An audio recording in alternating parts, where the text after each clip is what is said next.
ಶಿವನಿಗೆ ಗಂಡು ಮಕ್ಕಳೇ ಅಲ್ಲ, ಹೆಣ್ಣು ಮಕ್ಕಳೂ ಇದ್ದಾರೆ ಅನ್ನೋದು ನಿಮಗೆ ಗೊತ್ತಾ? ಒಮ್ಮೆ ಪರಮಶಿವನು ಪಾರ್ವತೀದೇವಿಯನ್ನು ಕರೆದುಕೊಂಡು ನಂದನವನಕ್ಕೆ ಹೋಗುತ್ತಾನೆ.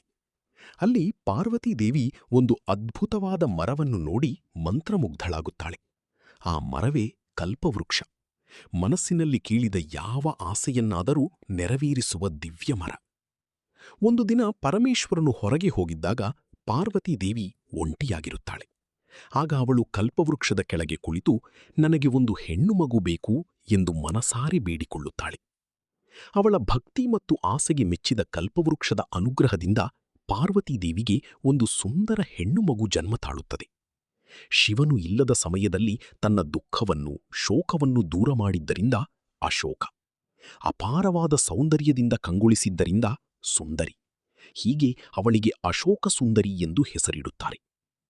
ಮತ್ತೊಮ್ಮೆ ಪಾರ್ವತಿ ಪರಮೇಶ್ವರರ ದಿವ್ಯ ತೇಜಸ್ಸಿನಿಂದ ಹೊರಹೊಮ್ಮಿದ ಜ್ಯೋತಿಯ ರೂಪದಲ್ಲಿ ಇನ್ನೊಂದು ಹೆಣ್ಣು ಮಗು ಅವತರಿಸುತ್ತದೆ.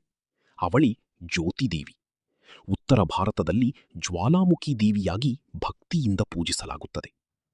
ಇನ್ನು ಪದ್ಮಪುರಾಣ ಮತ್ತು ದೇವಿ ಭಾಗವತದ ಪ್ರಕಾರ ಕಶ್ಯಪ ಮಹರ್ಷಿಗಳು ಒಂದು ದಿವ್ಯ ವಿಗ್ರಹವನ್ನು ನಿರ್ಮಿಸಿದಾಗ ಶಿವನ ಶಕ್ತಿ ಆ ವಿಗ್ರಹದೊಳಗೆ ಪ್ರವೇಶಿಸಿ ಒಂದು ಹೆಣ್ಣು ಮಗು ಜನ್ಮ ತಾಳುತ್ತದೆ. ಮನಸ್ಸಿನಿಂದ ಉದ್ಭವಿಸಿದ್ದರಿಂದ ಅವಳನ್ನು ಮಾನಸಾದೇವಿ ಎಂದು ಕರೆಯುತ್ತಾರೆ. ಫ್ರೆಂಡ್ಸ್, ಓಂ ನಮಃ ಶಿವಾಯ ಎಂದು ಕಾಮೆಂಟ್ ಮಾಡಿ ಪ್ರಾರ್ಥಿಸಿ.